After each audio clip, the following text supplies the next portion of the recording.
You're listening to the Plane Talking UK podcast, the UK-based podcast written by a passenger for anyone. And here are your hosts, Carla Stebbings, Matt Smith and Neville Bounds. Well, hello and welcome to episode number 263 of the Plane Talking UK podcast. I'm Carl Stebbings, and joining me, only a minute late in the PTUK studios this week, is the awesome man that is Matt Smith. Couldn't let it go, could you? Just couldn't leave it, could you? No. So I've already had WhatsApps of people complaining about how I may have screwed up the beginning. And if you aren't watching live, you'll never know what happened. There we are. No, seamless. Absolutely. Like nothing ever went wrong. How is Sir Matt of Smith? He's all this right, week? thank you. Yes, it's been a busy old week. I went to the Big Smoke on Wednesday. You went to Londinium? I did go to Londinium on Wednesday, and I went to the big East Anglia's capital on Tuesday. So it's been quite a week. I've got to be You honest. managed to get the coach around London? Oh no, I wasn't driving that. Don't be silly. I was navigator. Oh, you were you were left seat. Yes, I actually Technically, was. you're left Yeah, seat. No, I was. Yeah. I was actually. So really, you were the captain, and you had your FO in the flying driver's seat at the yeah. time. Yeah, oh, absolutely. right, okay. Yeah. Excellent. Yeah, if you like. I don't know how Ken will feel about that, but you know, it's always. Oh, Ken, was it Ken? Oh, blimey. Yeah. Oh, I better not say anything too much. No, absolutely. I'll play this to him on Monday. He'll be really thanks pleased. for that. Yeah. Hi, Ken, top man. Much love. Anyway, moving on. The next co-host to introduce onto this week's show, as always, he's back this week. We missed him so much last week, didn't we, Matt? It was we certainly sad. did. It I was mean, sad I mean, times. the budget can't handle it, frankly, because we had to fly someone in all the way from the States. I know. You know, the ultimate super sub. Really. Armando was in tears. I know, devastated he was. Yeah, absolutely. No. He's been growing a beard, especially in the hope that he'll return. So, welcome on to the show. Back this week, it is the awesome Neville Bounds. Hello, everybody, and yes, good evening. Great to be back. Yes, sorry for my absence last week. Lots going on, but great to be here. And had the pleasure of a very nice meet-up yesterday with two people. One was Captain Al in the local curry house, which was very pleasing. And of course, he sets the standard for eating and general food consumption. And we were not disappointed, that was for sure. So that was great. And then just before that, I was over at Epsom in Hemel Hempstead, and we had one of our listeners down there, a chap called Ross Bristow. Oh, cool. Great to meet you, Ross. And he's a big fan of the show. He's got his PPL, and he flies out of Elstree. And I sent him a list of the air shows that we're expecting to do this year. So we'll hopefully see him at one of those. But very nice chap indeed, and great to meet him. Oh, it sounds like you had fun. What is the curry of choice for Mr. Al? I'm guessing it's not just a booner. Well, I didn't actually take a lot of note of it, but it was a lot of quantity, as you would expect. Obviously a starter, and obviously a big dessert as well. Poppadoms? Lots of naan bread, and lots of stuff. You know. Oh, right. Excellent. Yes, in fact, I can say I've got a rather fabulous picture. Oh, have we got a picture here? Yeah, I've got a menu here. I don't know what that was all about. So Well, that was the dessert menu, I think, and which seems to be the same menu in every curry house you've ever right. noticed. Okay. Yeah, it doesn't seem to matter where you go. Cadbury's franchise Flake.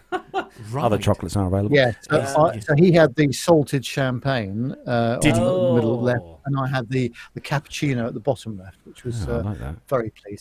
Richard Adams in the chat room is a foul man, apparently, according to this. A foul. Oh, right. Foul, Yeah, yeah. not foul. I'm not Foul. a curry eater, Matt. You know that. Okay, there we go. Anyway, look, moving on. There's the happy couple. I know, there's the happy couple. There's the happy couple. Oh, Look, look at that.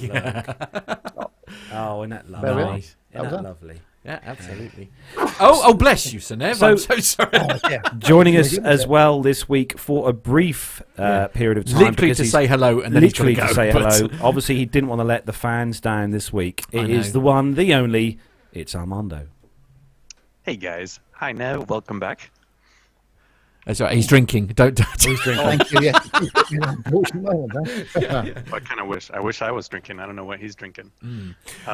So Armando, Hi, Carlos. Hi, Matt. what are you up to this fine day? Are you? I guess the weather's not letting you fly.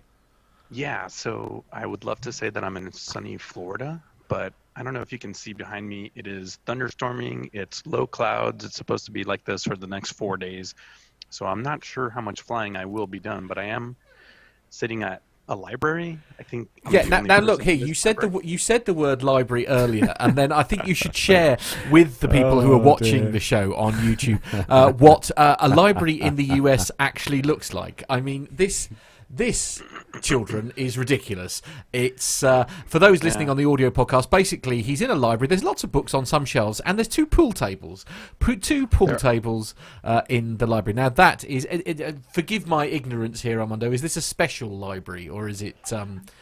Is it? No. What's funny is I was trying to figure it out myself. I think so. I am on an Air Force base, and I was trying to figure out if this library used to be something else. I think it probably used to be some kind of social room or something, and they just didn't have the manpower to take the pool tables out. So no, fair enough.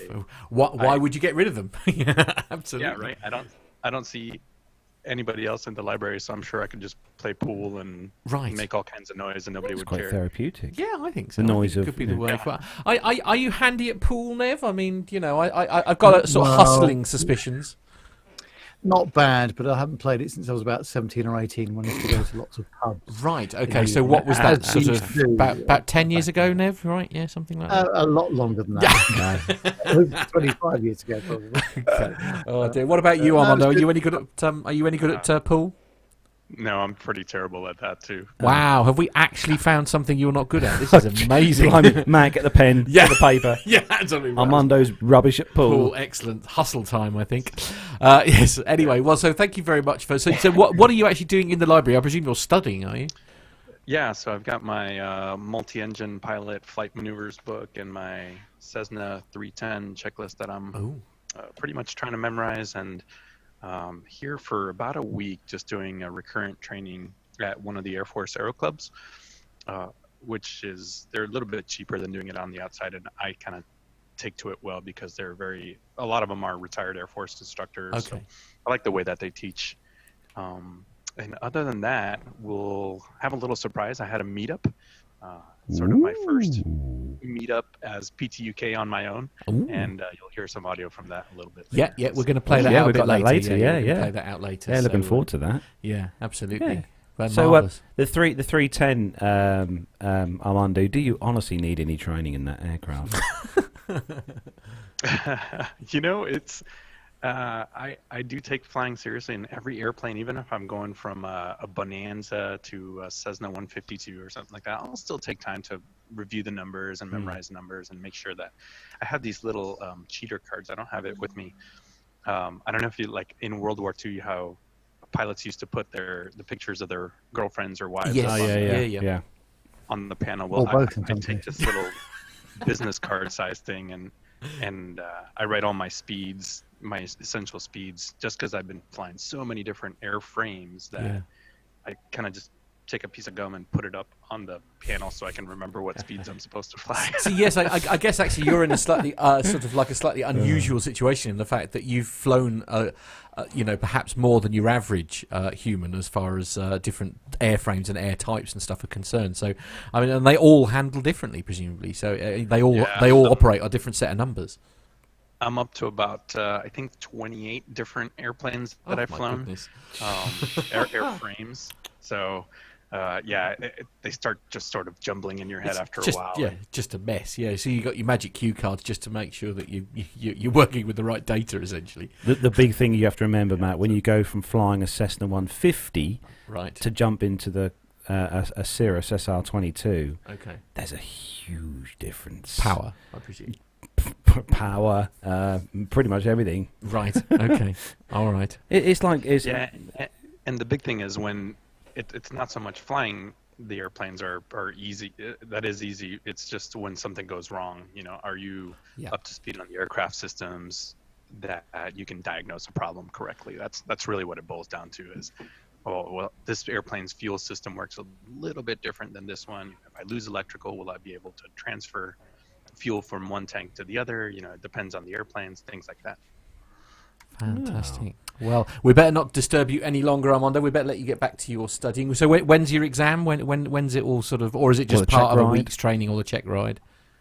Today is going to be all ground school this afternoon, and then hopefully we'll fly every day, twice a day for the next week until next Wednesday or Thursday. Okay.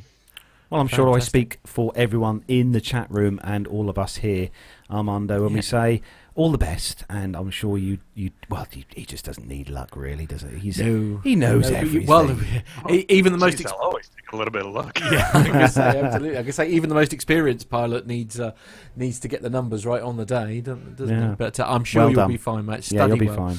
And Keep us posted, Armando, during the process. Yeah.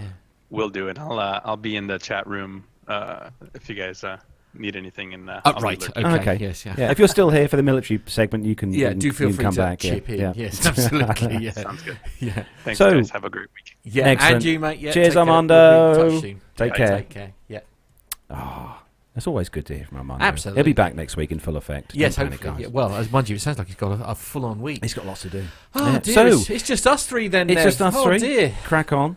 Date check. It's the 5th of April, and the time is just coming up to 7:15 in the evening here in the UK. Loads of people in the chat room tonight to join us for the show. We've got Auntie Liz. Hello to you, Auntie Liz. Mash is in the chat room. Julian Garwood is in the chat room. Graham Haley, Tanya W, Richard Adams.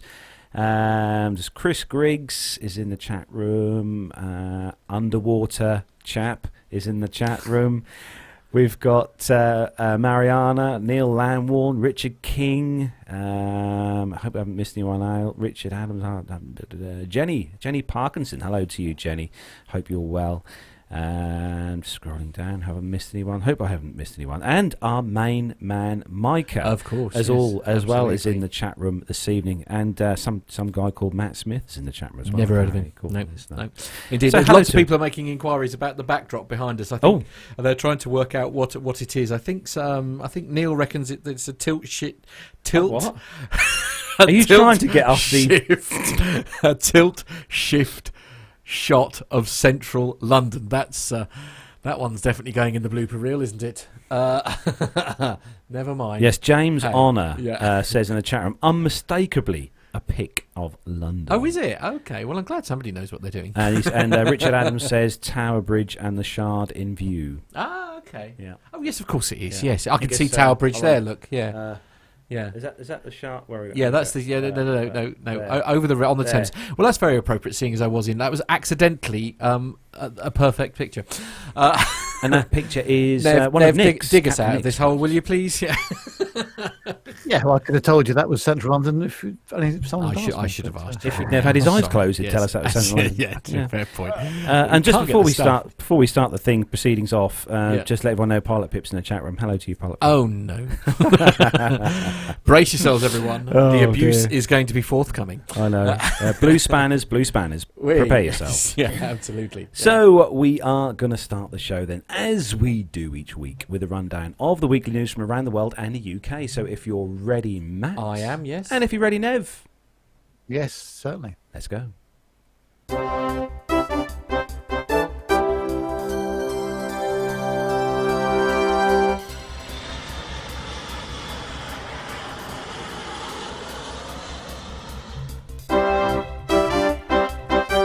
So, kicking off this week's first news story on the abcnews.go.com website. And the headline, United Airlines flight diverted to Texas airport after cockpit screens went blank. Oh. Ooh. So passengers on a United Airlines aircraft received disconcerting news from the flight crew after they were diverted to Dallas-Fort Worth International Airport Thursday evening when a mechanical issue arose mid-flight, according to an airline representative. Flight 4390 departed from Knoxville, Tennessee, and intended to land in Houston before trouble arose in mid-air.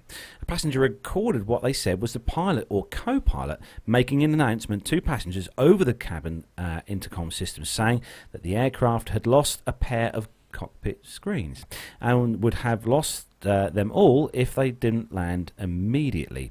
So you may be able to see, he said, according to the guy, the words spoken were that you may be able to see we've lost 2 screens. The man is heard saying in the recording, now if we keep flying, we'll use them all.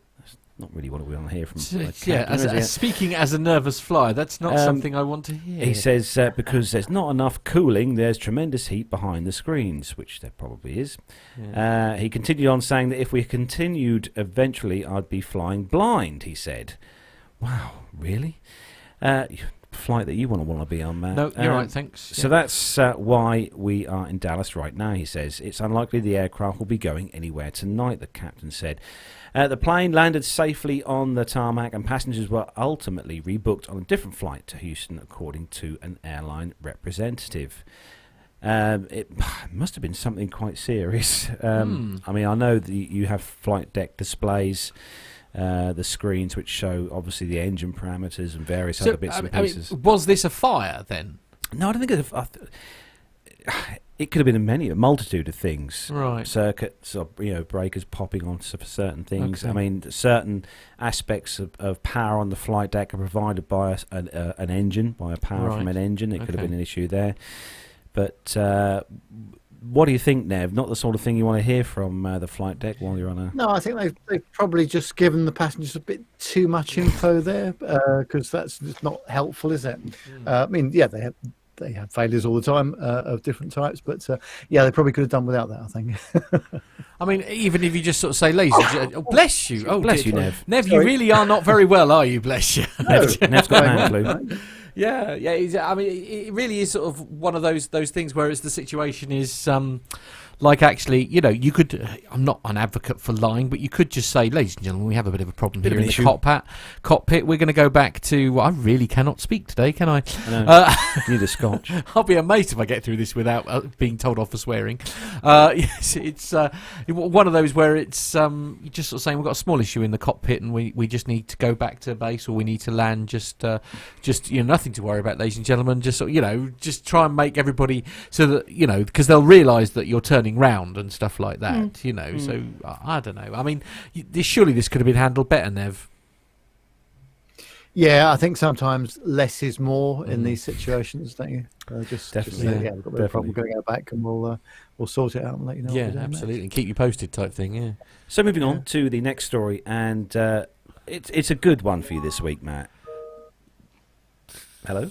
Funny noises coming from somewhere. Noises coming from all over the place. This is a good story for you this week, Matt. Yeah. And this story, when I saw this today, I thought, oh, brilliant. Yeah, well, we've been covering this. I think we've mentioned this before, actually, but it's now official. So this is on the BBC News, bbc.co.uk/news, and the headline is London Southend Airport, Ryanair opens its new base. Now, I think probably a good year ago, I think there was sort of work had begun. Yeah. Into doing that. So Ryanair has opened a new base, not to replace the one at Stansted, which I seem to recall from the story, but Ryanair has opened a new base at London Southend Airport with its first flight departing to Alicante in Spain. Europe's biggest and busiest budget airline will operate more than 50 flights a week from Southend using 3 aircraft. That's not very many, actually, is it? It's estimated it will fly 1 million passengers a year on 13 routes to 8 countries, also including the Republic of Ireland, Greece, Portugal and Italy.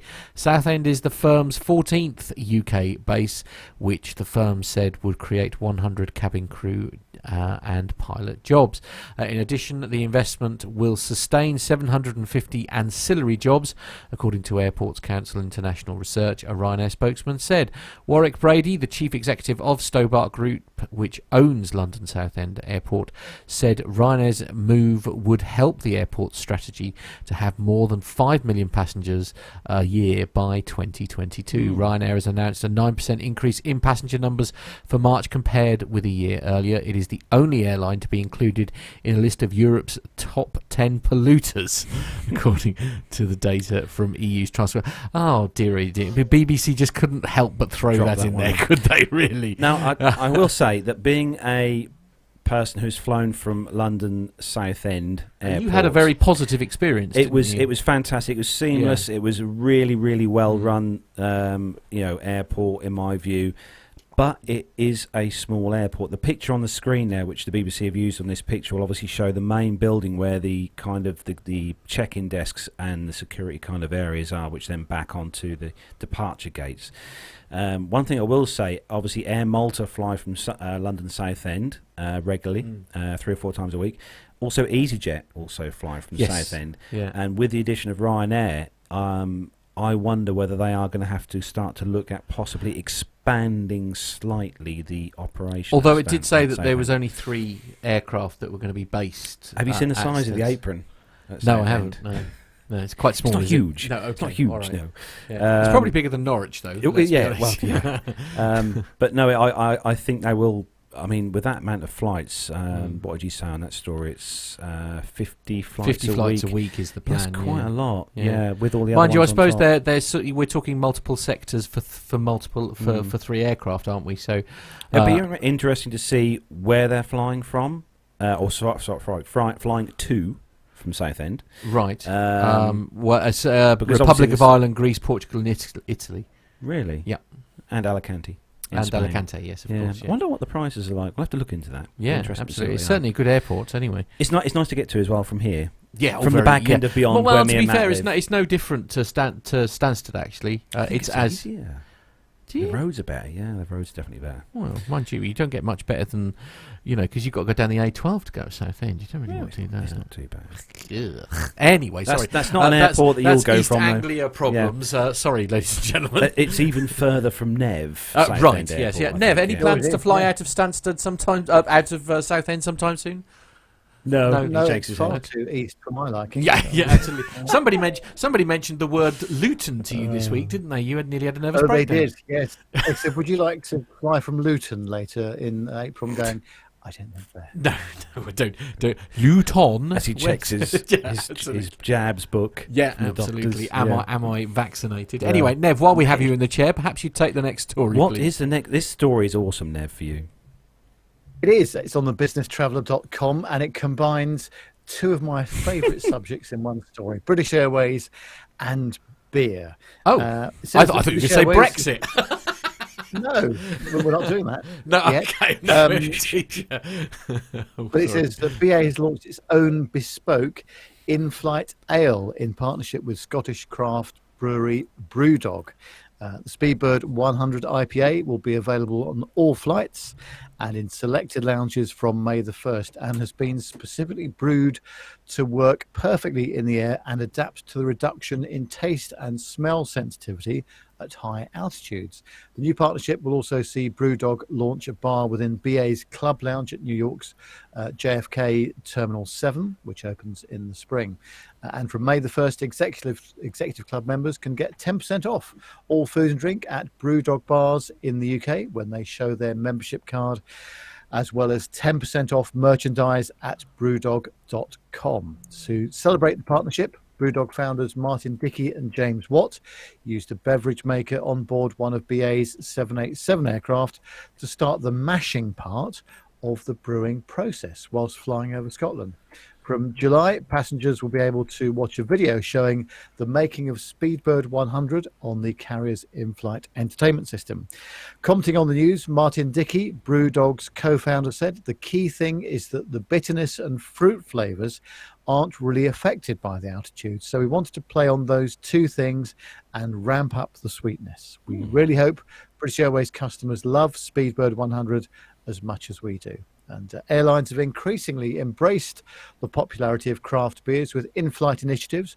In 2016, KLM launched the world's first in-flight draft beer, and in 2017, Cathay Pacific offered a limited edition Betsy branded beer to premium passengers on flights between Hong Kong and the UK.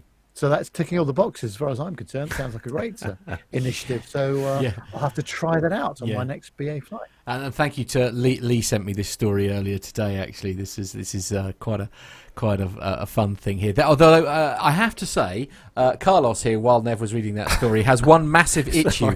I'll put the picture back up. Perhaps you'd like to tell the ladies and gentlemen what your issue with this particular picture is. There you are. It's just me being picky, but I just look at the picture and I look at the kettle or the teapot, whatever you want to call it, and I just thought to myself, God, that needs a clean. Right. Yes. Absolutely. It just might have been an old one they found somewhere in a. I mean, one could argue that perhaps it is a well-conditioned pot. Yes. I don't know if that's. It just looks a bit. Yeah, dirty. it's not for you, is it, Carlos? No. Absolutely. I like I'm my sure that's beer not clean. what is the device actually used for creating the beer. You know, merely the pilot, I suppose. You see what I did there? Yeah, I like that. Very good. Yes, sorry. Richard Adams says in the chat room, odd-looking tea leaves. Yes, agreed. Yes, it's more hoppier than one would expect. And Underwater Chap in the chat room says he says BA and beer sounds great. Brewdog not so impressive. Oh really? I know a lot, but now I must admit I've only had one experience with Brewdog, and because they do an alcohol-free And a lager and everything. which I have to say as a not so much a drinker, sort of like a non-drinker, because I'm usually driving or whatever. I have to say it's one of the few that I quite like. Certainly recommend their non-alcoholic. We have been put straight here, guys and girls. Masha in the chat room says that she thinks you're not supposed to really wash teapots. I think I've heard that. Yeah, I think yes. One of those. Carlos would have a nervous breakdown if he was in that Nana situation. says things, right? Yes, they're not the supposed old to be wives' washed. tale. That's what it, are your thoughts on this, Nev? How would you feel about as I say, we seem to have gone slightly off topic. Yeah, absolutely. Yeah, every teapot I've ever seen has not been pristine. Put it that way. No, So, Okay. I think there's something in what Masha said there. Yeah. Oh dear. Welcome to the Teapot Podcast. Oh, Anyway, moving on. I feel a new strain coming I on. know. The next story is on the ink.com, www.ink.com. Yes. And I'm delighted the only person who got that pun was Nev, by the way. Yes.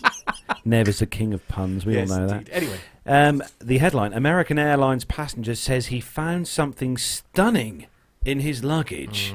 Is there going to be a pic? Do I need to find a picture? An airline employee put it there. Anyway, story says, absurdly driven, looks at the world of business with a sceptical eye and a firmly rooted tongue-in-cheek. The minute you realise the handle on your suitcase or bag, the minute an airline employee weighs it and takes it, you have no idea what might happen to it next. You hope it has a comfortable journey. You hope it doesn't get squashed. Most of all, you hope its contents don't get stolen by some light-fingered airline or airport employee. I have no idea what one American airline passenger might have been thinking when he checked his luggage from a recent flight from Pittsburgh to Fresno via Dallas. He said that I have some idea what they thought when they opened their bag. There were no subtractions, however. As a view from the wing, Gary Leff reports, there was an addition. No, not a pile of cash, not a gun or a marsupial. Instead, there was a slightly crumpled printed flyer supporting the airline's mechanics, which are currently in a dispute with the airline. They're accusing American of using shoddy, cheaper facilities to repair their aircraft. One plane say the mechanics had 675 things wrong with it after a cheaper facility's work. Wow. The mechanics also worry that the airline wants to outsource maintenance work abroad. One very dark suggestion is that American may start using inferior parts. Oh dear. Indeed, the flyer in the customer's baggage was pointed the reader to the AA Should Care website, where the mechanics detail their issues with great vigour and portentous tone. Naturally, the airline says it's investigating the flyer's insertion, one that surely sought the customer's sympathy. Many will find the idea that a union member might have done this a touch distasteful, counterproductive, and even a security issue, and they'd be right. Then again, if there was ever an airline that viscerally enjoys making money, it's American Airlines. What if it took this idea and began to insert advertising into people's luggage? Perhaps it could grade the luggage according to its provenance and its logo, or even its cleanliness. It could, like Facebook, sell access to the very innards of individual passengers' lives and encourage brands to be creative. Bless you, Nev. Who wouldn't want their ad to be placed right next to a customer's cleanest undergarments?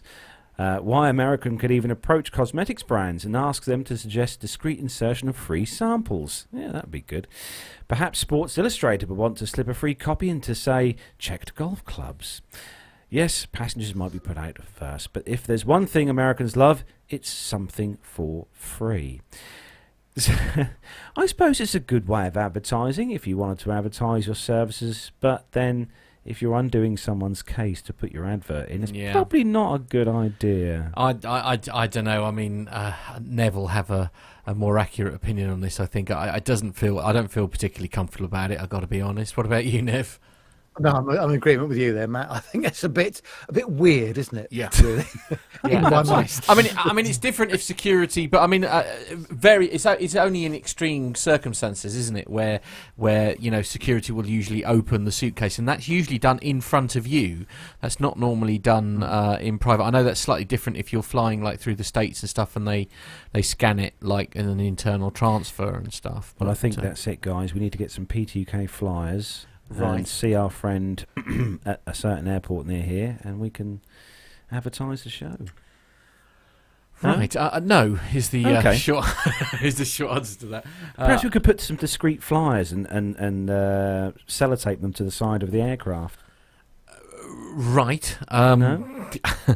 Again, Nev, please shoot him down in flames. No, it's a nice thought, Carlos. Free advertising. Right. Okay. Yeah. All right. So somehow PT UK has got to get involved in some kind of sort of dispute involving like cabin bag handlers and things like that to get our flyer in. Yeah, right. Okay. Oh no. Moving on to the next story, Matt, and this one is a bit of a serious one now. This is and a bit. Good. I mean, there's been rumblings for a while actually. In fact, one person not a million miles away from me has quite often referred to them as Fly Maybe. This is itv.com/news, and the headline is Flybe Airline cancels flights, blaming Easter holidays and a shortage of pilots. Low-cost airline Flybe has cancelled flights, blaming the Easter holidays and a shortage of pilots, among several reasons for the disruptions. Boasting of carrying 8 million passengers a year between 81 airports across the UK and Europe, the airline issued an apology on Wednesday to its customers. 10 Flybe flights in and out of Belfast City Airport have been cancelled. Flights affected include services to Birmingham and round trips to and from Leeds, Bradford and Aberdeen. One flight from Cardiff Airport and from Cardiff Airport to Verona was also cancelled. A flight from East Midlands was also cancelled. In a statement, a spokesperson for the airline Flybe sincerely apologises to all of our customers and partners affected by the current flight cancellations. Whilst 95% of Flybe flights are operating as per normal, we do recognise the impact of today's cancellations. We are doing our best to mitigate the impact of the current situation that has arisen due to a combination of factors, including seasonality, pilots' end of leave year, Easter holidays, base restructuring, and the shortage of pilots across the industry that Flybe has highlighted over recent months. We have already identified several mitigation actions and will be issuing further updates throughout the day. I'm not going to keep reading on about it. You basically get the gist of this. Now, I don't know, perhaps I'm going to be a bit controversial here, but they only cancelled 10 flights. I have to confess, I don't quite understand why this has made national news. Because certainly from the article that I was reading, because this popped up on my news feed first thing this morning, and I sort of felt like it was like the end.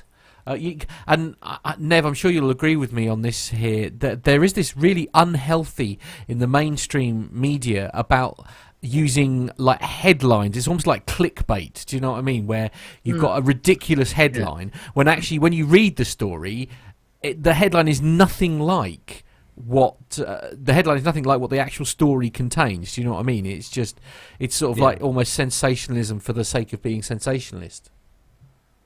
Well, Captain Al and I were talking about this last night over a lamb booner. As you do. The conclusion was really that it's a bit odd because there's recruitment and redundancies going on at the same time in the airline, it would seem. Right. Okay. And as Liz pointed out in the chat room, and I've seen yesterday, the CEO's statement wasn't exactly very reassuring, was it? I mean, if you're going to be a CEO of anything, you really could do with a bit of media training. Yeah, And, indeed. yes, this lady didn't really quite tick the box here, I don't think. No, indeed. So, In fact, actually, shall we? Let me see if I can get the statement to play. Actually, I've got a on the Flybe's website. I would like to apologize to all impacted customers by cancellation today. Flybe is still operating 95% of its schedule today. We are facing some problems due to pilot shortages, but also seasonality and some restructuring we are doing on the network. We are working on some mitigation action to solve the problem, and we will send some further update today to the market and to all our customers. Thank you. So there we are. That is the statement from the lady well, I feel herself. thoroughly reassured. by Yes, that. I bet. Yes, you feel thoroughly confident now, don't you, that Yes. not all is going on. Now, you just found something else here, Carlos. Yeah, What's this is on Flybe's website. For those of you in the UK, maybe using Flybe, just looking on here that they've got 3 airports in the UK which are affected and are going to be having changes. 3 of them are Exeter, which Flybe will cease operations or jet operations with effect from the start of the 2019-2020 winter programme. Wow. The last flight from Exeter will operate on the 26th of October this year, but will not impact the Q400 operated schedule out of Exeter nor the existing base structure. Norwich, which is just down the road from us here, as with Exeter, Flybe will cease jet operations with effect from the start of the 2019-20 winter programme. This again will not affect services at Norwich operated by Flybe's franchise partner, which is Eastern Airways. Okay. Cardiff and Doncaster, Flybe will cease operations out of these airports with effect from the start of the 2019-2020 winter programme. Flybe currently has a base at both airports to service its jet services. Once the jet flights cease, Flybe will close these bases, but will continue to offer flights to and from both Cardiff and Doncaster on the Dash 8 Q400 aircraft and crew flying from other bases. Flybe says on the website here that they would like to stress that the current flight cancellations being experienced are not linked to this decision and are the result of a combination of other factors. Indeed. I mean, I think it's fair to say this time last year we were covering exactly the same story, but this time with that time it was Ryanair. Yeah. You know, it is quite well known that there is a shortage of pilots out there, and managing annual leave seems to be a bit of a problem for several airlines at the moment, making sure that everybody's not trying to take all their holiday at the same time. I think the best thing trying to do is what we always say, is if you've got any flights booked, either soon or in the future, just check. Ring and check. Yeah. That's what the call centres are there for. Any thoughts, Nev? Well, I think the thing is with Flybe, that I think that their best operation is regional within the UK or very short haul European ops, that sort of stuff. Yeah. And they were doing Exeter to Malaga flights, I think, at one point as well, which is difficult because, well, you know, you've got to. It's quite expensive to operate that kind of service with the Embraers, I think, as well. Yeah. So, Yeah. and Bristol is just up the road, and EasyJet do a service to Malaga as well, and that kind of thing. So, but yeah, this is a little bit of exaggerated story, I think. But we'll have to see if this continues or what. Well, and you do wonder if maybe some of this, obviously, because we had, you know, WoW Air go under, whether, you know, the mainstream media again is almost like looking for blood when there isn't any, essentially, in regard to sort of trying to grab the next big scoop, isn't it? And I just wish the mainstream media would stop doing this, because it's getting quite. Well, I did say last week, I'm tired of bringing stories each week about airlines failing. I want stories about airlines doing really well. doing Yeah, really well. absolutely. Yeah. Yeah, definitely. So the next Yeah. story, Nev, this one is for you. Yes, this is on the prnewswire.com, and it says that Aeroflot has been named the world's strongest airline brand for the 3rd year in a row by Brand Finance, the leading independent brand valuation consultancy. The award ceremony was held in April 2019, at the RAC Club in London, one of the oldest and most famous private members clubs in the world. Amongst the winners were leading global brands such as Ferrari, Coca-Cola, Hilton and Shell. Brand finance measures airline brand strength by a number of factors, including brand recognition, marketing investment, customer loyalty, staff satisfaction and corporate reputation. Aeroflot ranks as the strongest aviation brand with a score of 89.9 points out of a possible 100. Aeroflot's brand value also grew over the last year, increasing by 6% to 1.5 billion US dollars. Aeroflot is an airline possessing nearly a century of history. We are proud to represent Russia in the global transportation market. Our brand has been officially recognized for the third year in a row as the world's strongest aviation brand, said Aeroflot CEO Vitaly Savilev. Millions of travelers hailing from countries around the world have chosen to fly with Aeroflot, and customer feedback is the most important factor in helping Aeroflot secure dozens of prestigious awards and high ratings every year. Despite a challenging geopolitical environment, we are steadily moving towards achieving our strategic goals, which are first and foremost to strengthen Russian status in aviation and to ensure the country has a powerful civil aviation fleet. Aeroflot is to be commended this year for its upgrade in brand strength rating to the elite AAA plus. And the brand continues to get the pivotal fundamentals right, such as renewing the fleet of aircraft, retaining passenger loyalty, and providing a top-class service on board, said David Haig, who's the CEO of Brand Finance. As the importance of geographic indication on the brands becomes ever more vital, Aeroflot is a perfect example of a Russian origin brand which presents itself on the world stage as a truly global presence, especially through sponsorship commitments such as its agreement as the official carrier of Manchester United. And some interesting stats I didn't know about Aeroflot here, that it serves 159 destinations in 55 countries.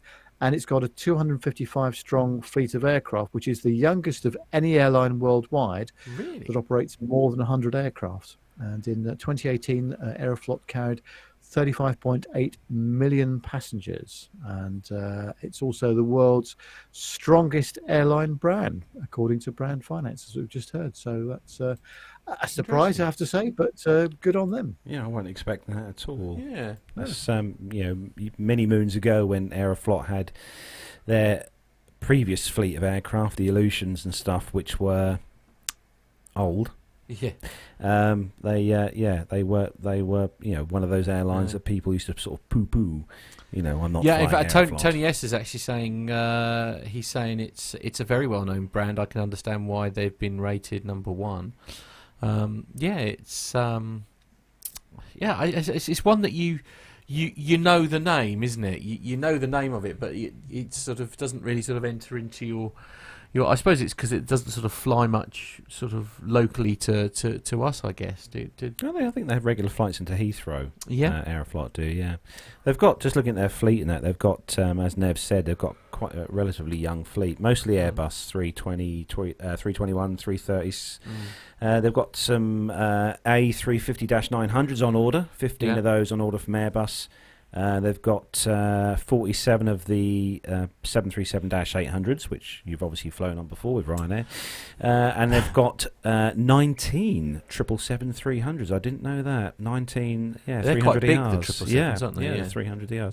They've also got some of those Sukhoi Superjets as well. They've got 50 of those in service, which and they've got 100 of those on order. So looking at the order book, actually, for Aeroflot, they've actually got quite a lot on order. So must be doing definitely well. Expanding. Yeah. Must be doing well. So moving on to the next story, which is on the africannews.com. And the headline on this story is Nigerian airline orders 10 jets from Brazil's Embraer.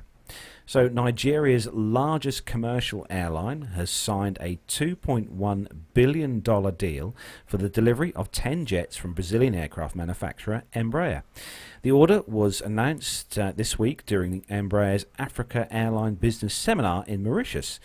With this order, Air Peace, It's a nice name for an It is, airline, isn't it? isn't It makes you feel very Oh. relaxed about it all, Air doesn't it? Peace will become the first E-Jets E2 operator in Africa.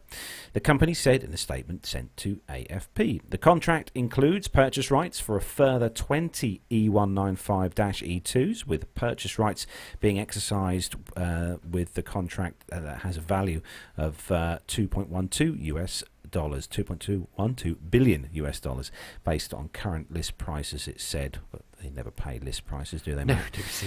The company said the order would be included in Embraer's 2019 second quarter backlog. Air Peace chief Alan Onyemia was quoted as saying the deal would make the airline the first E2 operator in Africa. He said that we have already had the ERJ 145s in our fleet, so we understand the high standards of Embraer's products, he says. Established in 2013, a relatively new airline then, Air Peace is Nigeria's largest commercial operator with 23 aircraft. The airline is also active in West Africa, operating daily flights from Accra, Dakar, Banjul and Freetown. In February, Embraer announced it was selling 12 light attack aircraft to Nigeria's Air Force, which is fighting Boko Haram jihadists in the northeast. So it's good news about them. It's obviously good news for Embraer, obviously with an order like that, because obviously you always hear about Boeing and Airbus getting these big orders coming in from the big airlines, but it's good to see that the underdog is, as I say, is getting orders in the order book. And I do quite like the look at these E-Jets as well. I haven't had a chance to fly on one yet, but I know I think Stuart has had a chance. Stuart, the guest, Yes. Stuart O'Neill, Yes, has yes, had yes. a chance to fly on these. So yeah, good news for them. So moving on to the next story, Matt, and this one is I thought this one would be a good one for you. It's a comfort story, Right, I like comfort. You like comfort. I do like comfort. It's especially when it involves aeroplanes. Obviously, lonelyplanet.com is the website, and the headline is the US airline with the most legroom plans to get even more comfortable. Really? So JetBlue, the US airline that offers the most legroom in economy seats, is restyling its interiors to be even more comfortable. So Wallet Hub named JetBlue the most comfortable US airline of 2018, but the company has plans to make things even more comfortable as the airline restyles the interiors of its A320 planes, which make up the majority of its fleet. There are a few new features to keep an eye on. Unfortunately, the seats won't actually come with more legroom. In fact, seat pitch will drop from 34 to 32 inches, though JetBlue still claims this is the roomiest of any US airline. However, there will be new seats that are designed to be easier to sit on. They are also the widest seat that can be put on the A320 at 18 inches in width, according to JetBlue, and are contoured to give you some much needed space at the knees. Some aircraft have already been retrofitted with the additions, while more will be completed by the end of the year. But if you care less about how comfortable you are and more about whether you can check your email or watch TV, there's also good news. Another focus of the updates is adding in a new in-flight entertainment system, high-definition televisions. Ooh. Since when were they called televisions, honestly?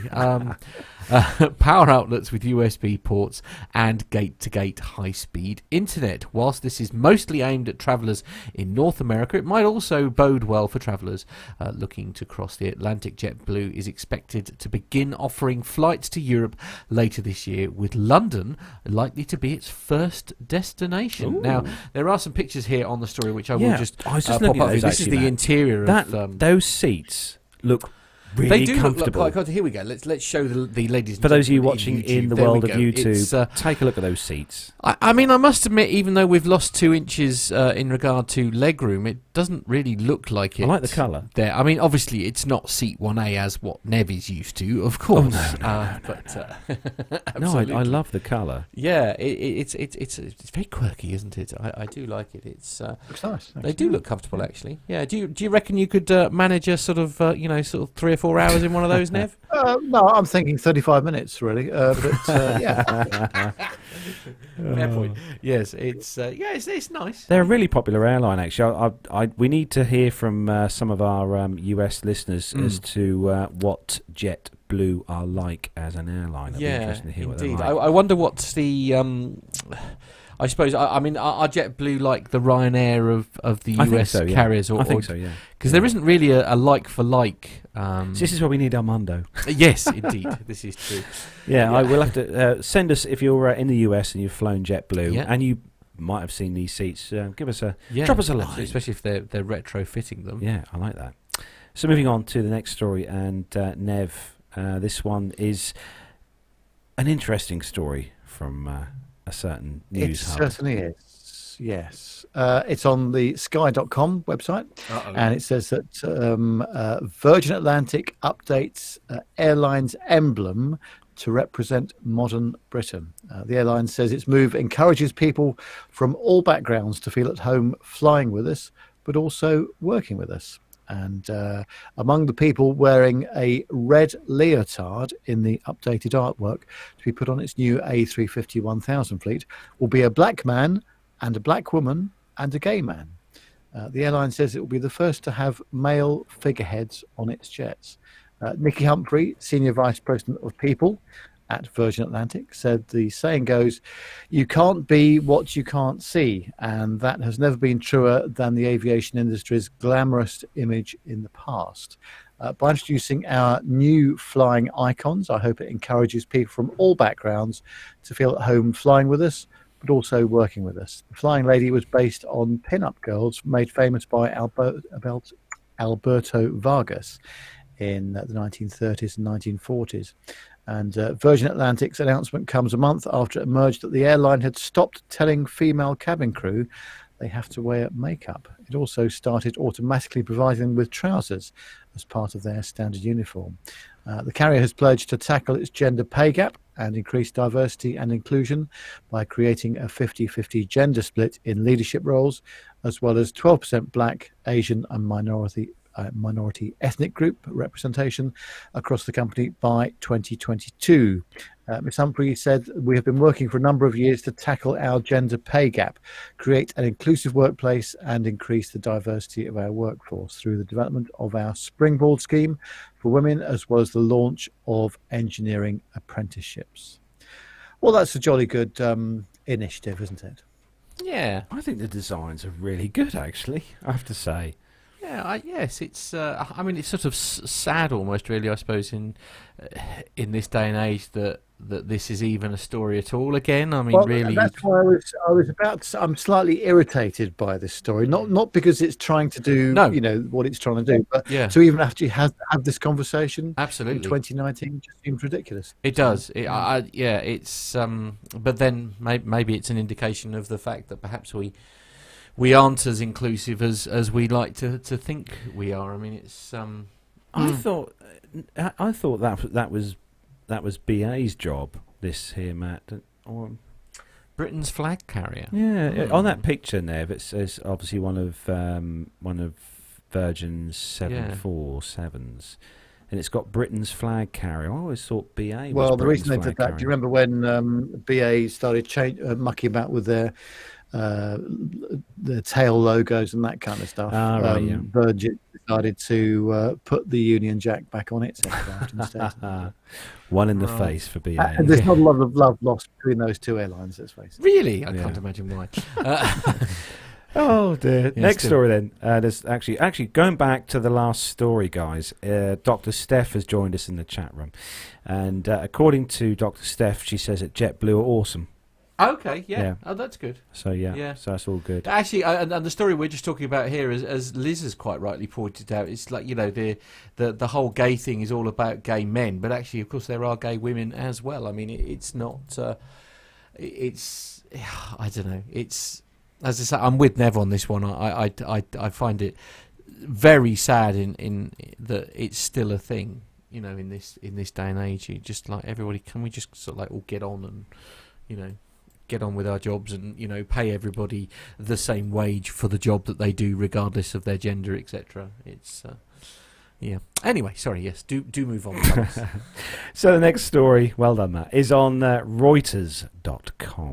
And the headline, Turkish Airlines aims to spread its wings at Istanbul's giant new airport. Now, we've had a few stories in the past about Turkey's new airport.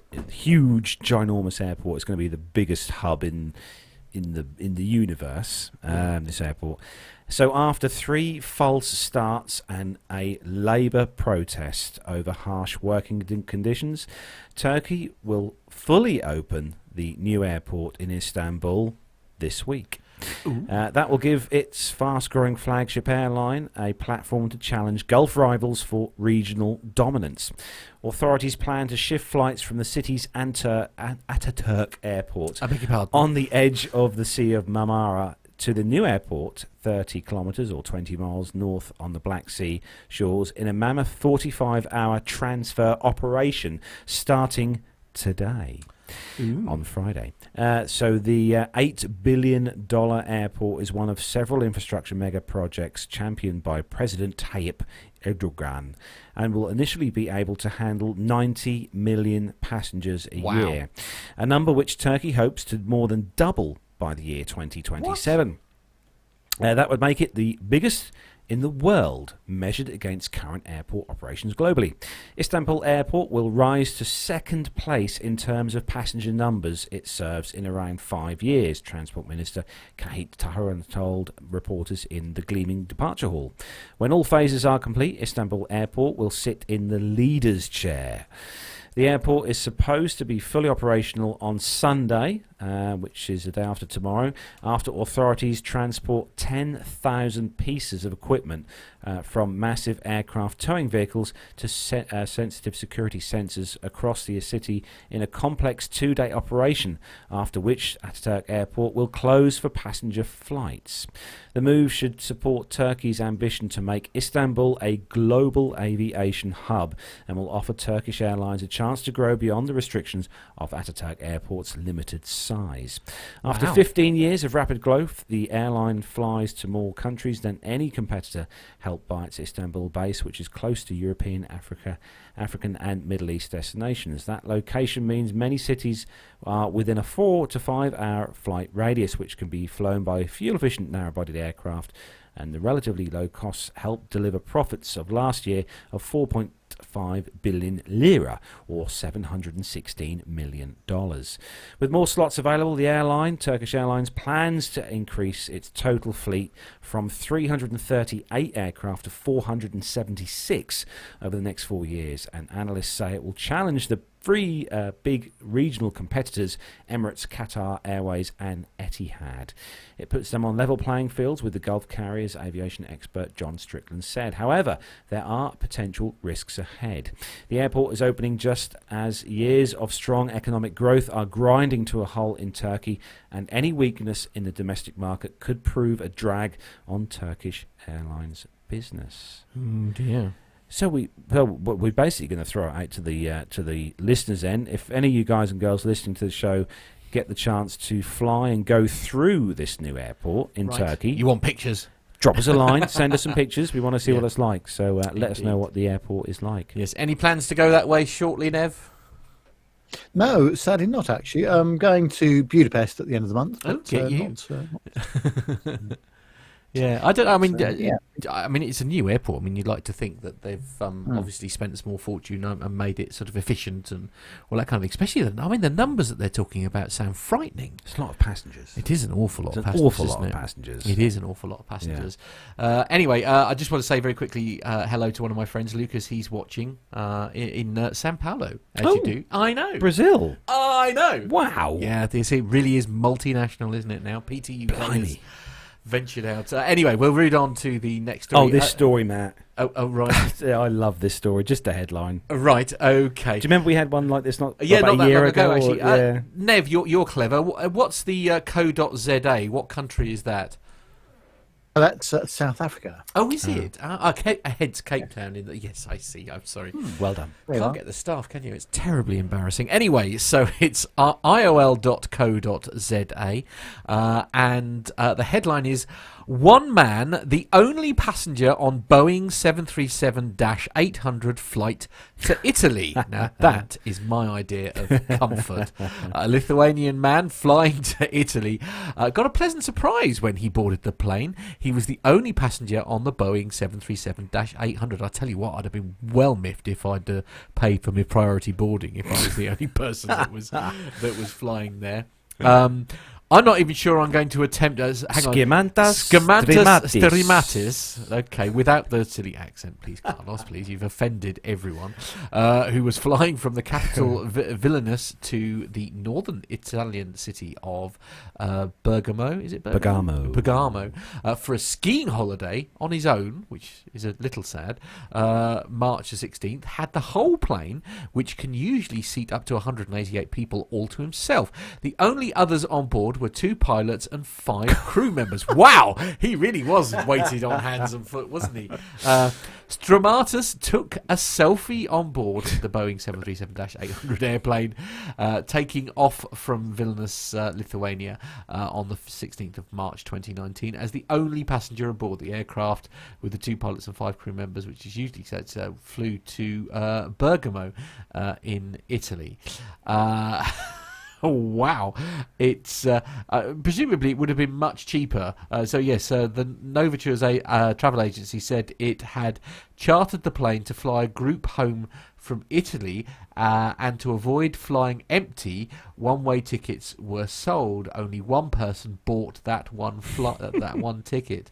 Stramatis told the Associated Press Tuesday night that the flight, which lasted more than 2 hours, was a once-in-a-lifetime experience. Can you imagine having 5 cabin crew waiting on your every need? That's so cool. You know, it's just oh god. No queue for the loo. Well, no, this is true. I hope he got complimentary snacks and things like that. I mean, you could have a window seat. Well, Window absolutely. seat. Let me see if I could just pop it. I'm just trying to see if I can get this this picture. It's quite a special picture that we have here. This is not something you see every day, is it? I mean, that is one very empty aircraft. I mean, Nev, that's got to be rival seat 1A, surely. I think that will do nicely. Yes, Yeah. I could cope with that very well. You could slum that, could you? Yeah. Yeah, I think so. Yeah. Indeed. It's do you know what, we need to top this now. So there needs to be a news story later on this year that says 1 man, only passenger on A380. Right. Okay. You need the aircraft size to go up. Yeah, we need to. Surely, when you're talking about that sort of thing, though, surely it would be cheaper to just stick them on a higher safe jets for the day. Hello, something's happening in the chat room. Jen Niffer in the chat room has said that. She said it would be fun that she would try to sit in every row. Every row. Oh, now, I like your style, Jennifer. That is the way forward. Every single seat. Actually, I'll tell you what. If you haven't done so, by the way, Nev, you might remember. If not, Jen, do send us the link to your blog.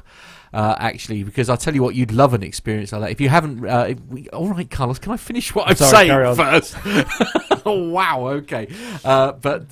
Jen, if your blog is very much worth a read, so do ping me the link, and I'll make sure that everybody knows what it is. If they haven't found it, what is the matter competition with you? Time? Quick competition time. No. Matt, put that picture of the Instagram post there, that one on that story. Just put that on the screen. This one. Yeah. That one. Yeah. Yeah. All right. Who's going to be the first person? Oh no, in the chat room. Okay. Here we go. Oh, there's been a few people. Go on. Can you bring that up a bit, size it up a bit further? That's about as big as Actually, it'll go. if you get rid of the picture and just have Right. the actual. Oh no, Okay. no, it's gone completely. Yeah, Oh. no, I know, but what do you want? There we go. That's it. Just bring that. Here we go. If you go. There we go. Pop that on the screen. Okay, go on. It's been noted in the chat room. Can you see what it is, Matt? I I'm not can. going to tell you. It says a Boeing 747-800. And it should be a 3. Yes, Nev's very proud of me, aren't you, Nev? You're very proud of me there. Yeah. No. Nev's just rolling his eyes. Look. He has no words. There's another one for the Nev Bank of You are going to have to start aviation faux pas. Yeah, absolutely.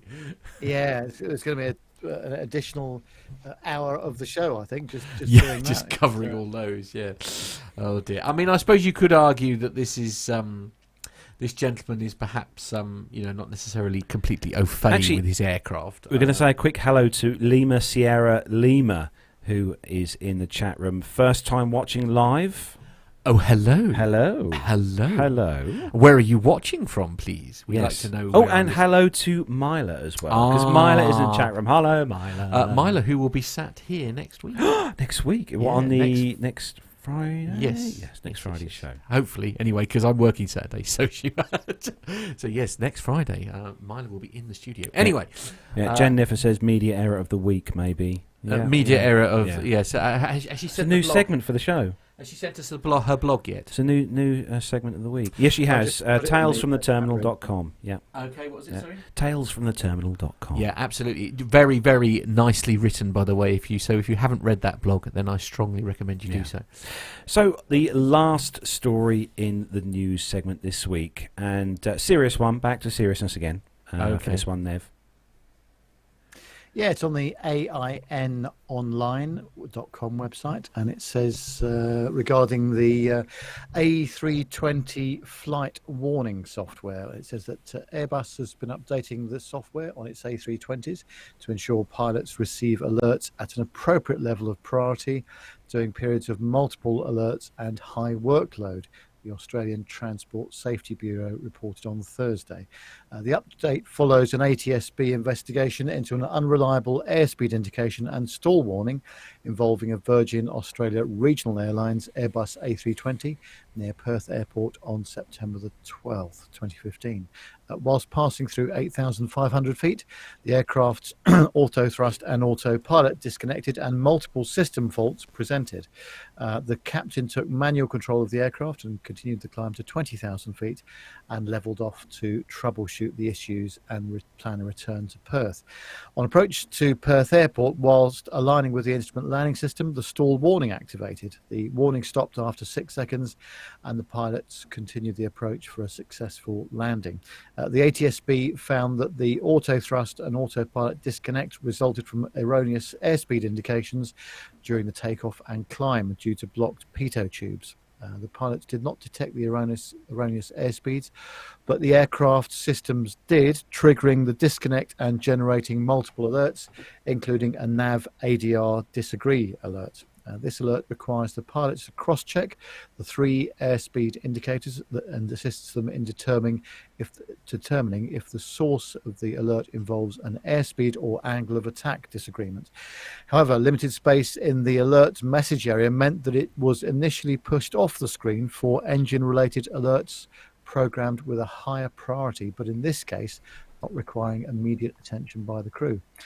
The crew's high workload meant that the pilots didn't initially act on the procedures for the alerts and could not address the nav ADR disagree alert for about 8 minutes, by which time the airspeed discrepancies had corrected themselves. The ATSB found that the sequencing of alert priorities and the alerts associated procedure might have led the pilots to incorrectly identify the source of the alert as an angle of attack discrepancy, which the nav ADR disagree procedure advised had a risk of triggering an undue stall warning. Given the multiple system alerts to which the flight crew appeared unrelated, the pilots thought that the stall warning activated during the approach was spurious and therefore did not apply the stall recovery procedure. Angle of attack, not airspeed, triggers stall warnings, and instruments gave no indication of a malfunction angle of attack system. ATSB Executive Director for Transport Safety, Nat Nagy, said that many layers between the source information and the pilots can exist in modern aircraft with multiple interacting systems. The ATSB safety message from this investigation is where there is erroneous information from an information source, it is important that the alerts and procedures be designed to ensure that the pilots can correctly diagnose the source of the erroneous information, he said. Further, unless it's absolutely clear that it is erroneous, pilots should appropriately respond to stall warning alerts. Airbus is currently in the process of updating its A320 software to give the nav ADR disagreed alert priority over the associated engine alerts. In the case of multiple alerts generated by unreliable airspeed, it will take precedence over the other associated alerts and be immediately visible to the pilots. In addition, engineers will remove the risk of undue stall warning message from the aircraft status related to the nav ADR disagree alert. It's all about the software, isn't it? And Very much so. We've been seeing this on obviously the 737 MAX aircraft and all sorts of things. This is obviously a very different aircraft in terms of the way it works. But obviously the A320 has been out a long time now, but there's always fiddling, there's always revisions to the software and improvements, and it's sometimes takes an incident like this to make people get back to the drawing board of it. Indeed, absolutely. I know two guys who would know lots about this, don't you? Two guys that we know who know everything about this. Well, that is true. Yeah, absolutely. Yeah. Yes, absolutely. We'll perhaps reach. Yeah, we'll perhaps reach out to them for sort of future comment and information. But it's a bit of a funny funny situation, isn't it? Really, as Nev's saying. I mean, there do seem to be some sort of rather nasty sort of software glitches at the moment. It's. Is it? I take it, being a tech man and both of you being tech people, software things are important. Certainly updates are. There's no two ways about that. I mean, anybody who's got a Windows computer will know that there's been a horrendous round of updates taking place this week. Has there not, Nev, as far as Windows 10 is concerned? Not on a Mac, because they don't get it wrong quite so dramatically usually. But it's... again, in all situations, whether it be software for your computer or whether it be software for updates are important, and it's usually an update has occurred because of a fault. So it's Nev is probably in a better position to comment, perhaps certainly when it comes to the aviation side than me. But and also, I think especially on Airbus aircraft, different systems software are written by different people, so that if there is a tendency to have a similar fault, it doesn't appear across multiple systems. But you're always going to, no matter how long the aircraft's been flying, obviously it was one of the first, in fact it was, apart from Concorde, it was the first fully fly-by-wire aircraft back in 1986, I think, when it came out. They're always fiddling with it. They're always optimizing things and changing the way priorities work. But it does take an incident sometimes to make people relook at it. To relook at it. But it's good that they've seen this anyway. So. Absolutely, yeah. Imagine being the software writer for these systems. Yeah, the person to have to sit there and do all the software. I mean, I wouldn't be able to cope with that kind of responsibility, I've got to be honest. But then, to be honest, the person doing it will know what they're doing at the end of the day. Well, you'd like to think they know what they're doing anyway. I do wonder with Microsoft sometimes whether they know what they're doing when they release software that hasn't been thoroughly tested. Sorry. So that is where we bring the commercial news segment to a close. And coming up next, we've got a very special piece of audio feedback. Now, this was put together by Armando, and it features two people that everyone in the aviation community, the podcast community, will know and love, because it's featuring, shall we say, the good-looking Captain Jeff. I mean, they say it on APG, so we may as well say it as well. Wow, okay. I know, but we love both Jeffs. We love both Jeffs here. They're both good-looking Jeffs. Okay. So it features the Captain Jeff from APG's sort of guest list, because he was on their show a few weeks back. In fact, actually, he was on Airplane Geeks. And he was on Airplane Geeks as well, actually, if you haven't listened to that episode and you want to learn more about the 737 MAX and obviously what's associated with that, then I strongly recommend you go and listen to that. It was really good. I enjoyed that. Because it's very informative. Anyway. And it's also featuring on this particular audio segment Dr. Steph. Oh, never heard of him. No idea who that is. So, here it is for you guys and girls to listen to. It is awesome, so here it comes. Well, hello there, all you PTUK and APG listeners. This is a combined APG PTUK feedback. This is from the good-looking Captain Jeff, and I'm here at the Pilot Brewery in Charlotte, North Carolina. And this evening I have two wonderful guests with me, the beautiful Dr. Steph and the wonderful Armando, who is back from England, and he doesn't have an English accent. So first I'll put Dr. Steph on. I think I'm also back from England just recently. If you recall correctly, I was there this past weekend. I traded places with Armando, and it was wonderful to be out there. It's very strange, I'll say, being on the interview end of the interview here, interviewee end, perhaps. But yeah, actually, Captain Jeff here, the good-looking Captain Jeff, suggested this as one of our meetup locations, and I'm ashamed to say that I did not know that this place existed, and I work down the road. They've been open since August. They do not have a sign out front. I drive by here every week. But now that I know about it, I will be back because the beer was delicious. Yes, it was. Armando? Well, hello everybody. I am truly starstruck now that I see the real good-looking Captain Jeff in person. I see how he earned that moniker. No, we are here at the Pilot Brewery, and we've talked about life, love, liberty, and a little bit of airplane stuff too along the way. And it's just been a great evening.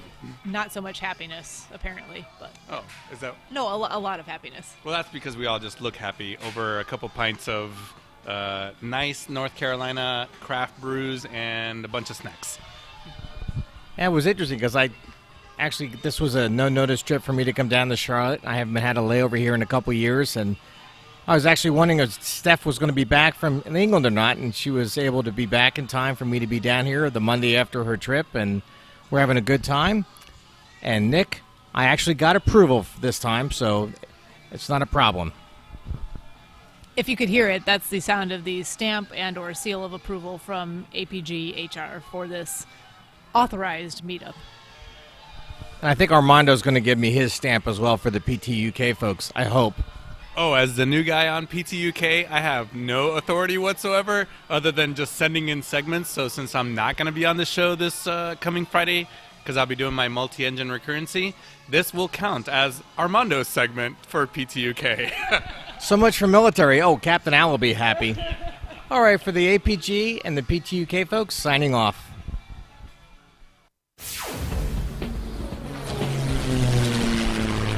Find this and other great shows at the Aviation Media Network. thevoicesinyourhead.com.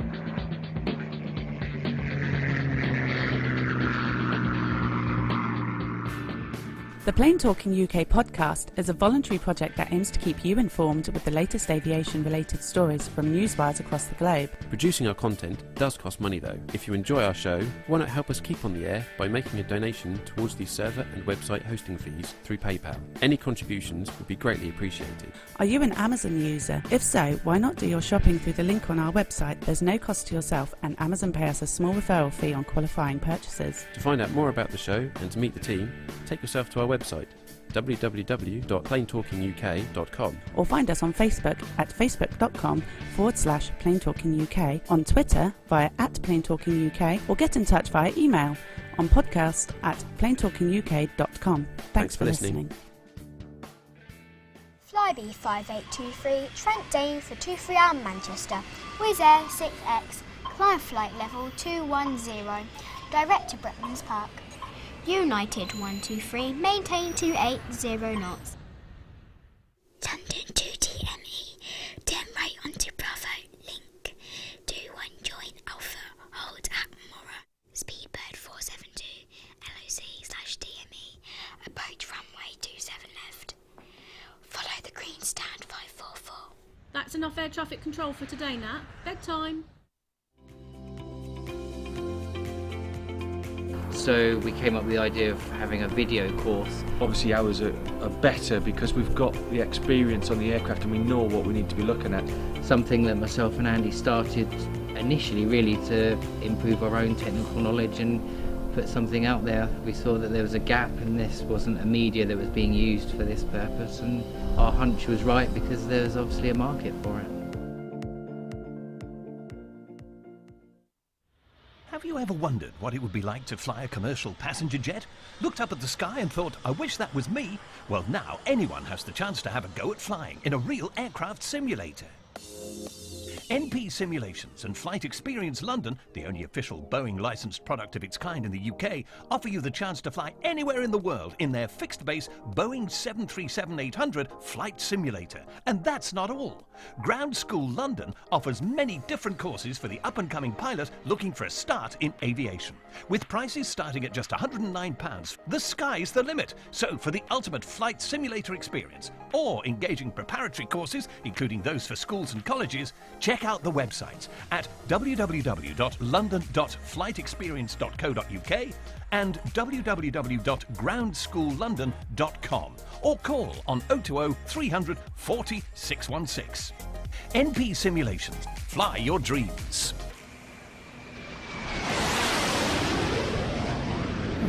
I'm almost out of breath. Yeah, I know. Made you had to go run downstairs, make coffee, and goodness knows all. Well, I had to go and see to Mima and Alfie. Oh, did you? Yes. Right. Okay. They were just begging for attention, I suppose. Yeah. Well, Mima was. Yeah. She's so Absolutely. honestly, for those of you who might, well, you probably wouldn't have seen Mima, the cat, Matt's cat, because I'm a big cat lover, and Yes, she is yeah. honestly, she's the sort of cat that you would see on the front of a card. Do you know what I mean? She's one of those sort of chocolate box. She's type such sort a of cat. furry cat. She's a real long-haired cat, Yeah. but she's, as a cat lover, she's my number 2 favourite cat in the world. Oh, right. Obviously, Yes. number 1 being Poppycat. Well, obviously, of course, yes, you know. absolutely. But she's such a lovely girl. Listen, ladies and gentlemen, we have a little bit of sad. We do news. have some sad news indeed, for in fact, everyone. Yeah, we've had to say goodbye to Nev for a little while. He's been struggling, bless him, for a little while, and he sort of soldiered on, bless him. But he's taken a little bit of a turn for the worst. So he's got. In fact, look, there we go. Look, proof.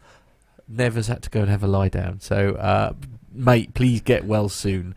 It's, Poor Nev. I know he's had a rough couple of weeks. You almost need that music. Dun dun dun dun dun dun dun. dun. Yeah. Mastermind. That's right. it, Mastermind. Yeah, okay. Yeah. So yeah. Get well soon, please, Nev. Yeah, a lot of do love our in the best chat room for Nev. Yeah, we'll do our very best to soldier on without you. So up next, then, it is the military segment, as sent in to us. A story sent to us this week by Armando. I know Armando's not here, and we're obviously Nev's not here, but me and Matt they're dropping are like still going to flies. soldier on and do the military segment with the stories chosen by Armando. Okay. So if you're ready, Matt. Yes, I am. Yeah. Let's go.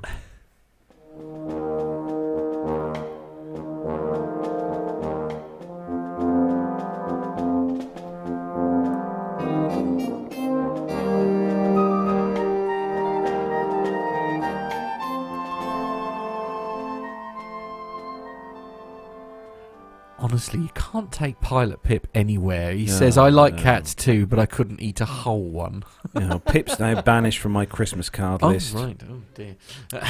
Anyway. So, the first story now. At the start of the show, at the beginning of the month, we normally, or just in the sort of second week of the month, we normally have our housework part of the show, don't we? Where we do it, tidy up all the things. Well, this story here, Matt, it's kind of a thing of the Air Force or Boeing haven't done their sort of housework. Because, yet again, the story here, the headline on the popularmechanics.com, Air Force stops deliveries of trash-filled KC-46 tankers yet again. What?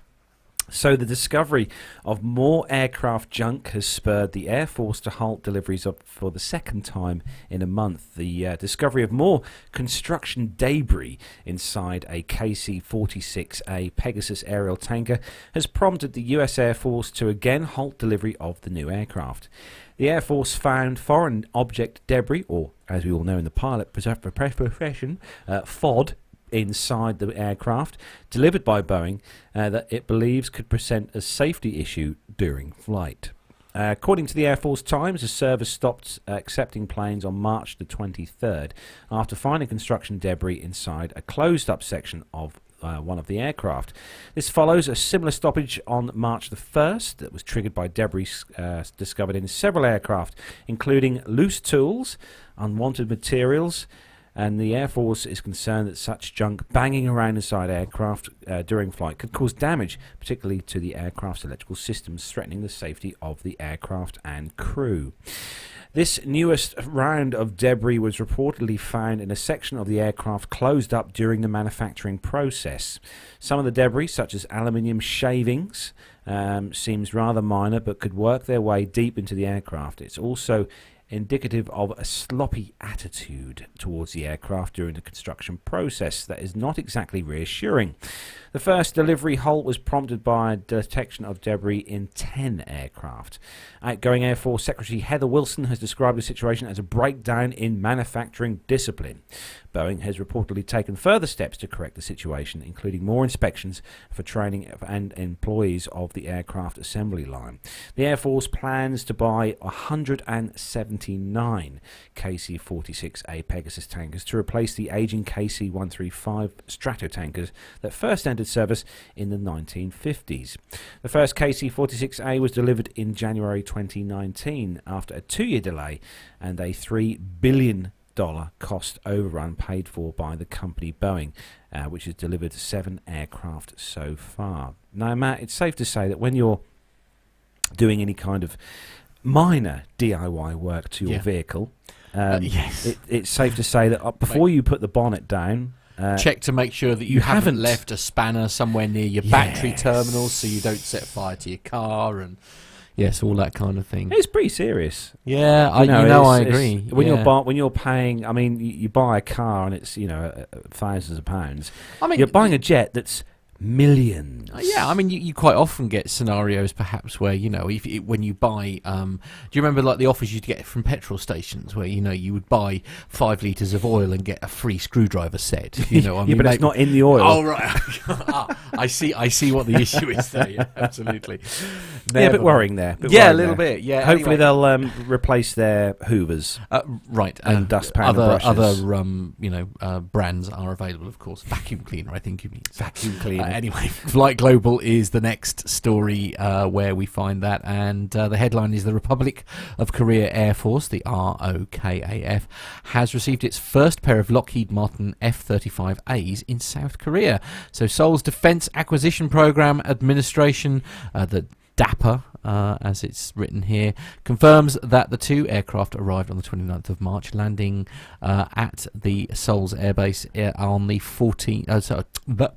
At 2 p.m. local time. So far, the Korean Air Force has received 6 F-35As, which have been serving at the Types Training Center at Luke AFB, Arizona.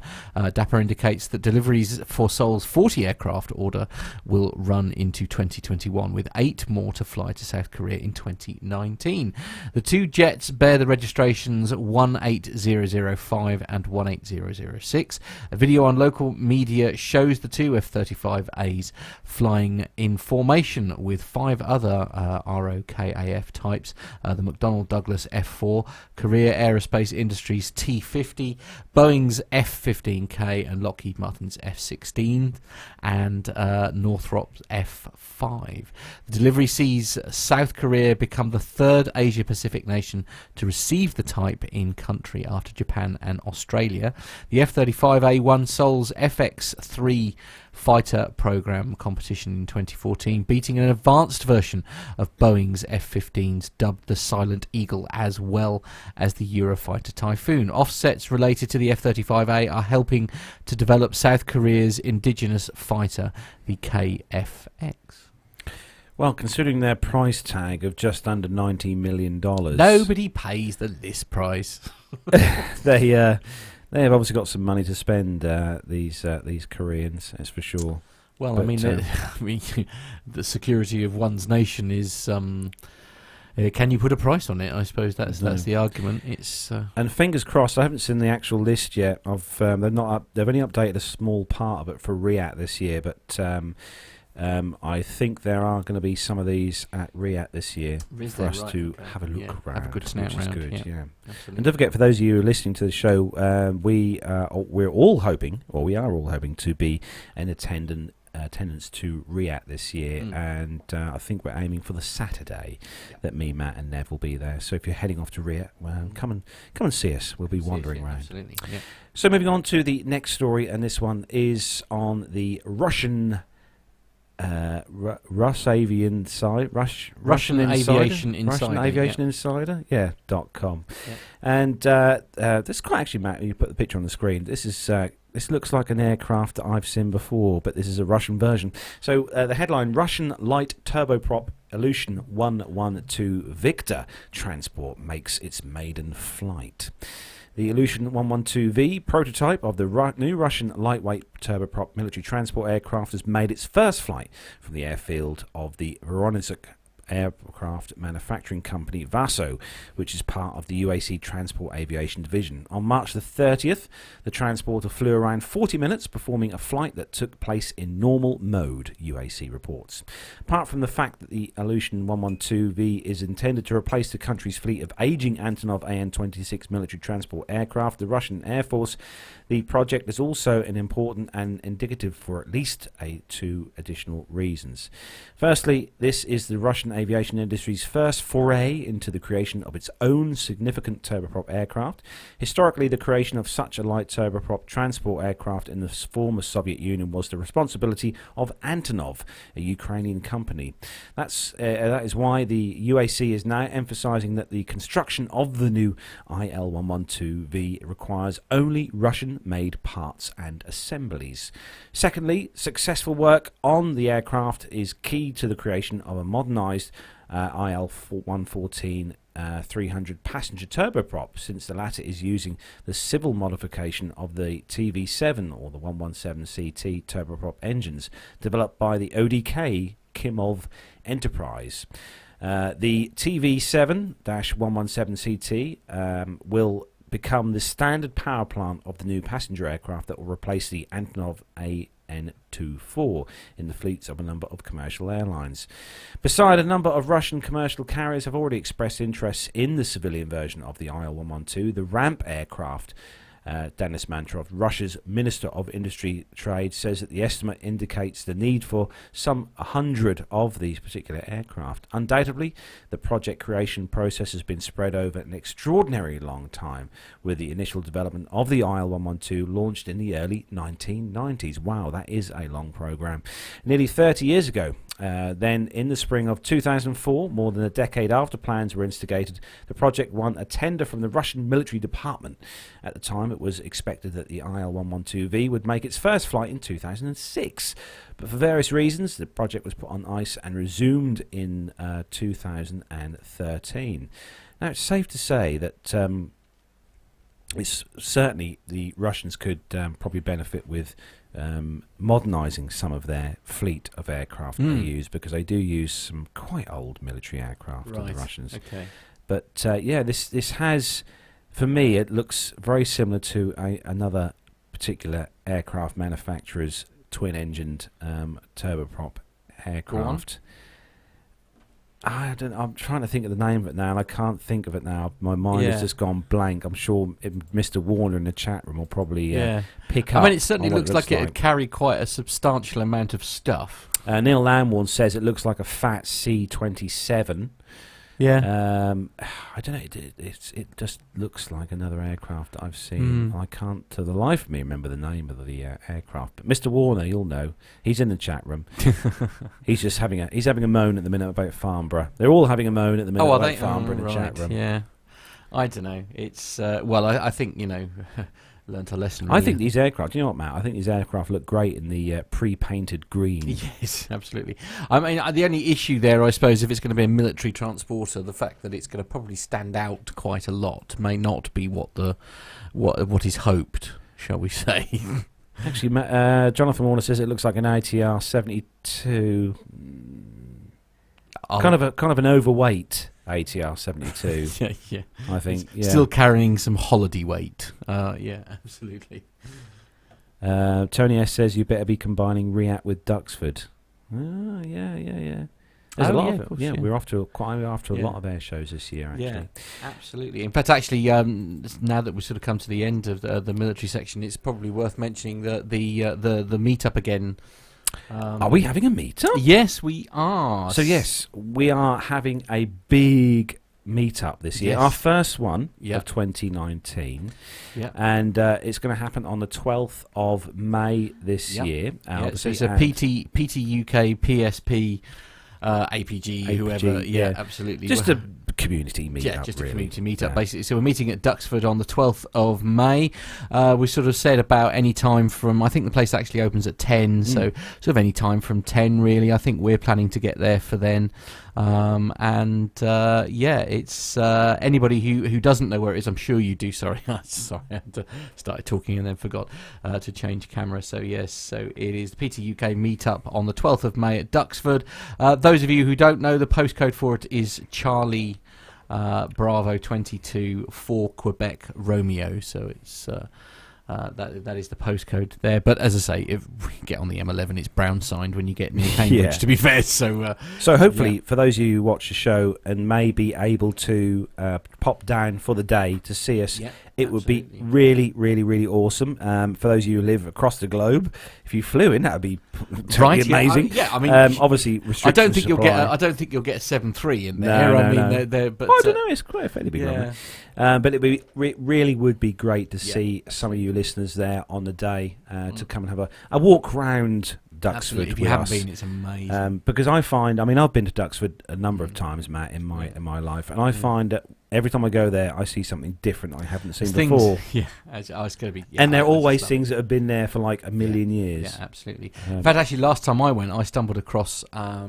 There's a sort of like a reenactment of one of the things going on during the Battle of Britain sort of flights and stuff, and what was going on in that little control room there. It's if you don't find that, it's because it's not really for those of you who may not have been to Duxford. It's not just 100% all about the aircraft on the display or in the hangars and stuff. There are also they have like Matt said, like a recreation of the war rooms, which is a really good part of the museum to walk around and look at, and it's set up exactly how it would have been set up during the Second World War, with all the original tables with all the markers and stuff showing where the I think one of the best, and I certainly, I'm sure I'm not speaking out of turn, I don't know if Dr. Steph is still in the chat room here, but one of the things that she really loved about it, I think, was because it's very much a base of restoration as well.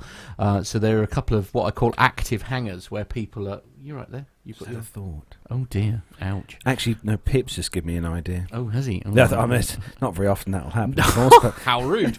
Much love, Pip. Much love. Yeah, one of the most amazing things about it is because it's very much an active airfield, and of course restorations. And in fact, the Sally B is there being or Memphis Belle, depending on which side. Well, it is officially the Sally B, isn't it? Yeah, and of course that's there having its engine, its annual sort of flight thing. And I know from when we were there, it's having a couple of its engines stripped down and rebuilt and stuff. So and also don't forget, to watch. Duxford not only is it in the museum, obviously for display aircraft, Duxford also has the maintenance hangars where they restore and service all these old vintage aircraft. And that's where we were having a jolly good wander around. And you can go in there and watch, which is really interesting to see those guys. Absolutely. And I'll tell you what, if you ever get the opportunity, I cannot recommend this highly enough. If you can ever get Adam Spink to come with you.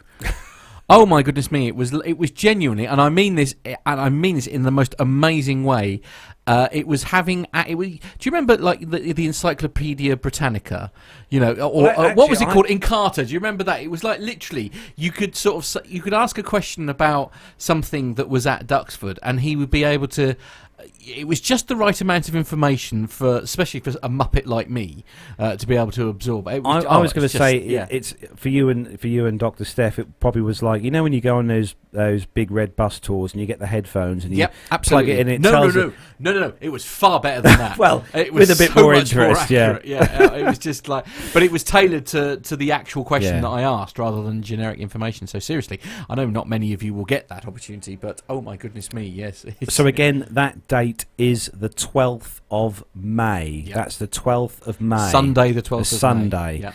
And if you're going to join us on the day, it would be awesome if you could drop us an email. Lee, who was also there, said actually Adam Spink was better than Alexa. Well, just like that's easily done. Yeah, absolutely. Blimey. Yeah, no, we had a great day actually there. So, and we're going to again on Sunday, the 12th of May. So please join us if you pop can. us an email. Let us know you're going to be there. It'd be nice to have a kind of a guest list of who's going. This isn't going to work actually, because I meant to mention this last week, but I'm going to be at Heathrow on Sunday, plane spotting. So if anybody is at Heathrow Oh, on Sunday, okay. That'll only work for the live show, because by the time this goes out, I'll already be there and sort of more or less done. But well, in that case, yeah, on Monday, Yeah. which is the Monday, which is the 8th of April, which is next Monday, I'll be in Birmingham for the day and the night. Oh, yes, of course. Yeah, so if any listeners are in listening Birmingham, in the Birmingham area, I will be at the Birmingham NEC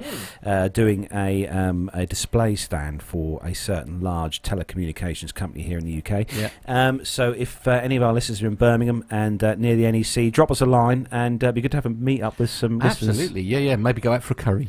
For a curry, go out for curry or something. Just drop me a You line. don't really do curry, do you? But I do, but you know where you get the, korma, you know girly where you ones, get the chilies on the pack that says how hot they are. Yeah. One's enough. Right, is it? One's Right, enough. okay. Yes. Anyway, that is where we need to bring the show to a close. Well, it's been a long time since it's just been you and me, mate. I know, it's weird, isn't it? I know. It's like someone used to do this every week. Like, I don't know how we used to do it. When It's there like was just someone's you and me. removed part of our I know. body or something. Honestly, it's horrible.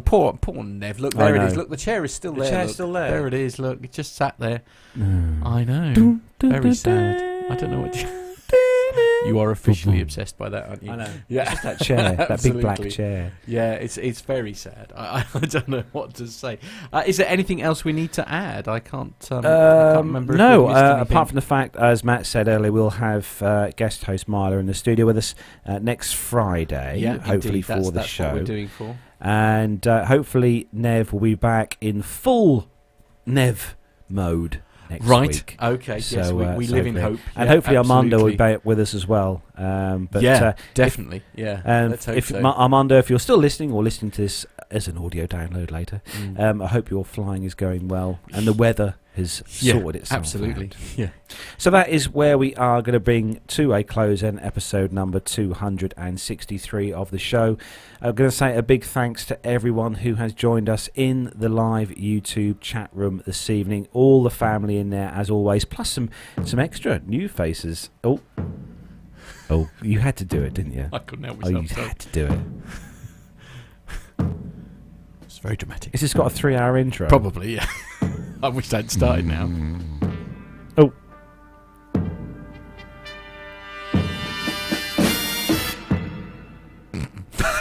Okay.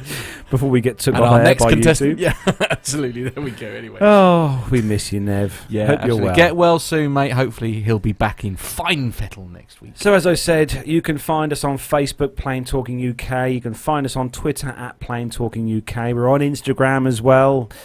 I forget what it is on there. Plain Talking UK. That's it. Yeah, you can find us on there. Basically, search us on social media for Plain Talking UK. That's And that's emailing key. the show, you can either do the email through the website, which is www.plaintalkinguk.com. You can click on the Contact Us tab, send us an email through there, or you can contact us email podcast@plaintalkinguk.com. And if you want to contact Matt personally to tell him what a marvellous job he's done this evening, you can email Matt at Matt at MATT, as in, the 2 T's, please. Matt at plaintalkinguk.com. And where can they find me? Where's mine? I don't know. Carlos at Plain. Are you Carlos or Carl? No, it's Carlos. No, it's Carlos. No, Right, you did okay. do. Yeah, it's Carlos at plaintalkinguk. And it's Nev at plaintalkinguk.com. And seriously, if you've got any, Armando is Oh, I'm going to try and spell it now. Go on. ARMANDO. Because I know I'll get it wrong. plaintalkinguk.com. So you can send anything Armando military or whatever. Because, as I say, Armando now puts together the stories for the military. So if you stumble across anything there that you think would be great, then do ping it to him as Armando at plaintalkinguk.com. So that's it then, guys and girls. Have a fantastic weekend and a safe weekend, whatever you're doing across the globe. Don't forget to watch out for us next Friday, usual time. So you're Birmingham on Monday. I'm Birmingham on Monday. Anywhere else exciting the rest of the week? No, well, I'm in Birmingham Monday. I'm staying overnight in a hotel. My new boss has very kindly put me up in a swanky hotel in Birmingham. Very good. And he's also paid for my meals as well. Very good. So Well, that is proper corporate entertainment. I'm having right fillet there, steak. Okay, right. And if any guests want to join me, their meals will all... No, I bet not do that. No, that's not good. no, New no. boss and all that. Not in the first impressed. week, Carlos. But actually, Honestly. on that note, I'm going to say, because I know Stuart will be watching, so hello, Stuart, my boss. Hello, Stuart. Yes, and I'll see you Monday. And that will see you Monday. But hello to you. And I'll be there. And then during next week, I'll be just kind of in the warehouse doing warehousey things. Okay. Monday, I'm actually day off. Yes, because you're... Yes, Yes, and then Tuesday, I've got my CPC course. Oh, you've got your modules. Yeah, I've got one of my modules. I got one of my modules. On Which one Tuesday. is it? I don't know. You just It's just not my department. I just get told what type. Tony S will know what the CPC thing. Oh yes, absolutely. Yeah. It's compulsory. No, compulsory rubbish. Certificate of professional competence. That's what it's called for. That's not what the drivers I talk to call it. Right, okay. Fair enough. Is the word crap in it at all? Anyway, come on, we need to wrap up. It's time to finish, guys. So that's it then. From me, Carlos, here in the studio. Take care. Have a great weekend and goodbye. Yeah, we'll see you all next week. Take care. Goodbye.